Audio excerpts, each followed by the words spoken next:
Hello दोस्तों, कैसे हैं आप सब। उम्मीद करता हूँ यार आप बहुत अच्छे होंगे, बढ़िया होंगे। जी मैं भी अच्छा हूँ, बस आपका आशीर्वाद है। अच्छा दोस्तों, क्या आपने कभी सोचा है कि आखिर क्या वजह हो सकती है कि जो हमारा भारत देश है वो अर्थव्यवस्था में चीन की बराबरी नहीं कर पा रहा है। आखिर क्यों हम चीन को पीछे नहीं छोड़ पा रहे हैं। चीन क्यों और कैसे भारत से कोसों आगे निकल रहा है। क्या हो सकता है रीजन। सोचिए। चीन के लोग अपने देश में हर वो चीज तैयार करते हैं दोस्तों जो हमारी जरूरत होती है, और फिर वो उस प्रोडक्ट को इंडियन मार्केट में बेच देते हैं। क्या इसके पीछे सिर्फ भारत की सरकार जिम्मेदार है, या जिम्मेदार हैं साथ में हम और आप भी। जी हाँ, सोचिए। देखिए दोस्तों, आपको जानकर हैरानी होगी कि एक समय में भारत चीन से प्रति व्यक्ति आय के मामले में बहुत आगे था।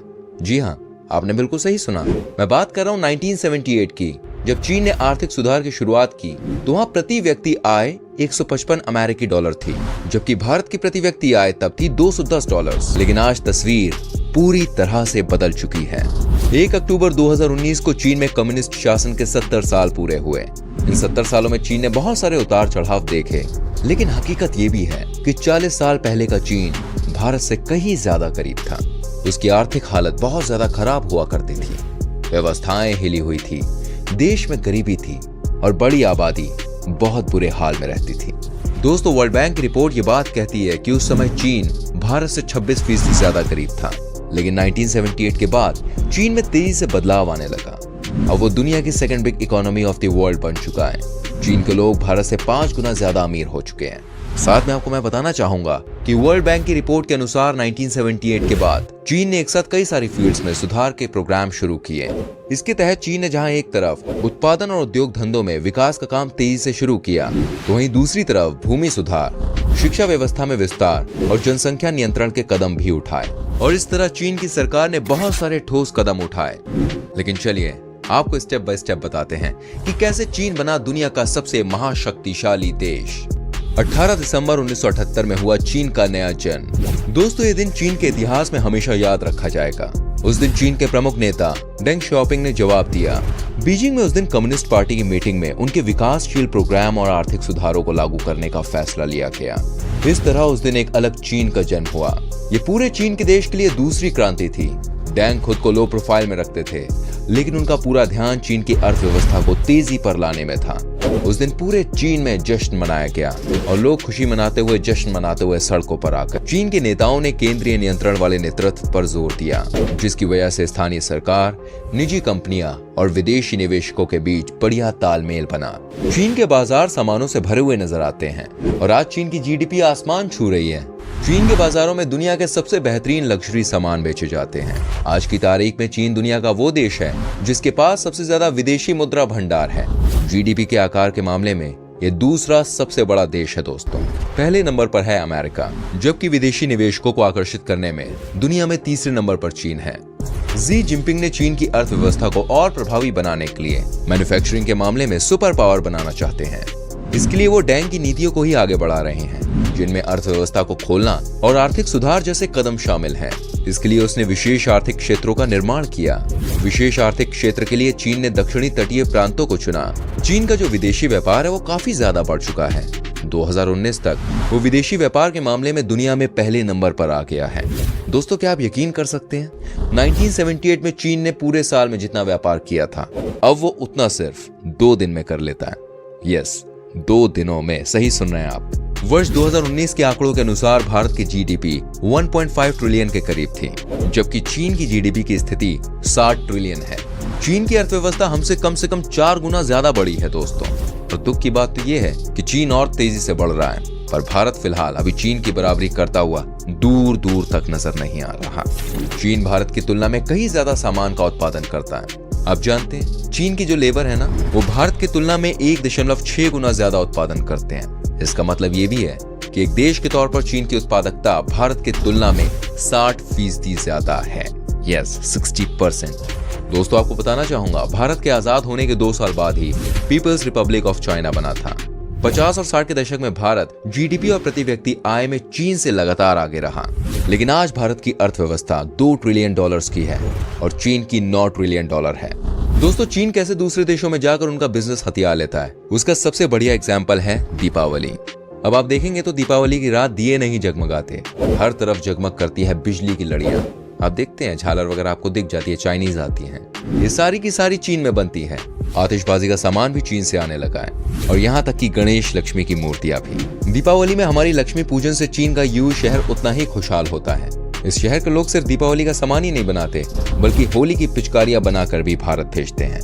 दोस्तों, चीन दुनिया का सबसे बड़ा थोक बाजार है जिसमें है करीब 7.5 लाख दुकानें। यस, और तो और इन दुकानों में सिख गुरुओं के शब्द की किताबें भी मिल जाती हैं। यहाँ कुरान शरीफ की आयतें भी मिलती हैं और सेंटा क्लॉज भी। चीन में धंधे का एक ही फॉर्मूला है, वो कोई भी सौदा नहीं छोड़ते और किसी भी सौदे में नुकसान नहीं उठाते। वो हर रेट का माल बनाते हैं, अच्छा भी और सस्ता भी और उसके साथ ही घटिया भी।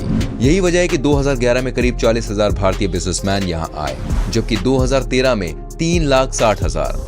भारत ही नहीं, दुनिया भर के व्यापारी यहाँ पहुँच रहे हैं। भारत से यहाँ आने वाले बिजनेसमैन की संख्या इतनी ज्यादा बढ़ चुकी है कि एक पूरी सड़क इंडियन रेस्टोरेंट और होटल से भरी हुई है। चीन ने पहले फैक्ट्रियां बनाई, फिर उत्पाद को बेचने की यह व्यवस्था की। अब इम्पोर्टरों को इधर उधर जाने की जरूरत नहीं है और फैक्ट्री मालिकों को भी खरीदार ढूंढने की कोई आवश्यकता नहीं है दोस्तों। लेकिन व्यापारियों की संख्या जो है वो लगातार बढ़ रही है और भारत जैसे देशों में उत्पादन कम हो रहा है। यही चीन की सोच थी। यू शहर चीन के विकास की पूरी कहानी बताता है। दोस्तों, चीन ने विदेशी निवेश के लिए अपने दरवाजे खोल दिए हैं और स्पेशल इकोनॉमिक जोन बनाने का फैसला किया। यह इकोनॉमिक जोन चीन के विकास में तुरुप का पत्ता साबित हुए। भारत की तरह ना तो इसका प्रस्ताव कहीं सांसद या किसी संसदीय समिति में अटका और ना ही इसके लिए भूमि अधिग्रहण की कोई समस्या आड़े आई। उजाड़े हुए लोगों के पुनर्वास के बारे में अक्सर सोचा ही नहीं जाता। बीजिंग ओलंपिक से पहले शहर के आसपास बसे सैकड़ों गाँव को रातों रात हटाया गया। चीन के विकास का यह दूसरा पहलू है जिसमें विरोध और बहस की कोई गुंजाइश नहीं है। यहाँ तक कि भारत के कई बिजनेसमैन ने वहाँ अपनी फैक्ट्रियां चलाई हैं। चीन सरकार ने अपने सबसे चर्चित बांध को बनाने का ऐलान 1994 में किया था फ्रेंड्स, और 4 जुलाई 2012 को इस परियोजना से बिजली पैदा होनी शुरू हो गई। इसके लिए 13 बड़े शहर, 140 कस्बे और 1600 गाँव खाली करवा दिए गए। इसके निर्माण के दौरान पर्यावरण से जुड़े सवालों को दरकिनार कर दिया गया। जबकि भारत में नर्मदा बांध बनाने की प्रक्रिया शुरू हुई थी 1979 में और काम पूरा कब हुआ? 2006 में। इस दौरान बांध की ऊंचाई व जगह के सवालों को लेकर लगातार काम रुकता रहा। दोस्तों, आपके जहन में सवाल आ रहा होगा कि आखिरकार चीन भारत से आगे क्यों निकला? तो चलिए अब बात करते हैं इस पर। यहाँ भाई इसके पीछे की एक वजह वहां की लेबर मानी जाती है। अर्थशास्त्री से ह्यूमन कैपिटल कहते हैं। 1980 में जब चीन ने आर्थिक बदलाव शुरू किए तब वहां की साक्षरता करीब 65% थी और इतने ही नहीं, एजुकेटेड होने के साथ साथ काम में भी चीन की महिलाओं की भागीदारी 74% है, जबकि भारत में सिर्फ 34% है। निवेशकों के लिए इससे भी बड़ी बात यह थी कि यहाँ ना तो हड़ताल होती है और ना ही कोई यूनियन बाजी। ये हाल उस देश में है जहाँ कम्युनिस्ट पार्टी की सरकार है। यहाँ के बहुत से श्रम कानून निवेशकों के लिए नरम है तो श्रमिकों के लिए सख्त। मानव विकास के सभी पैमानों पर चीन ने पिछले कुछ साल में काफी तरक्की की है दोस्तों। इन्हीं नियम कायदों की वजह से चीन दुनिया भर की आज फैक्ट्री बन चुका है। कुछ लोग चीन और भारत की तुलना को अलग ढंग से देखते हैं और कई लोगों का यह मानना है कि भारत का लोकतंत्र उसकी सबसे बड़ी पूंजी है। आज नहीं तो कल लोकतंत्र के सहारे भारत चीन से आगे निकल सकता है। हालांकि ये नहीं है कि चीन की अपनी कोई बड़ी समस्या नहीं है। यहाँ जनता के पास बहुत सीमित आजादी है। लोग अपनी पसंद का नेतृत्व नहीं चुन सकते। निष्पक्ष न्यायपालिका जैसी कोई चीज चीन में नहीं है।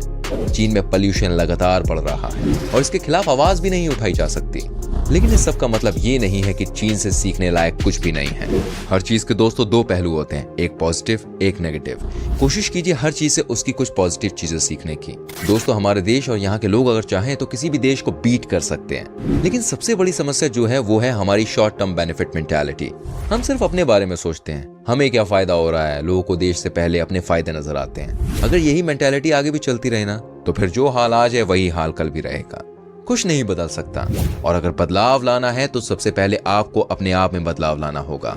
इस देश के बारे में सोचना होगा। और एक बात हमेशा याद रखने की जरूरत है कि 1978 में जब चीन ने आर्थिक सुधार की शुरुआत की तो वहां प्रति व्यक्ति आय 155 अमेरिकी डॉलर्स थी, जो कि मैं आपको सबसे ऊपर बता चुका हूं पहले। और भारत की आय प्रति व्यक्ति उस टाइम थी 210 डॉलर्स। अगर वो कर सकते हैं तो हम क्यों नहीं। हम यहाँ पर अपने देश को नीचा नहीं दिखा रहे हैं, बस उन कमियों को बताने की कोशिश कर रहे हैं जिसे सुनकर समझकर हम आगे बढ़ सकते हैं। चाहे तो आज हम वो सब कुछ कर सकते हैं जो चीन नहीं कर सकता।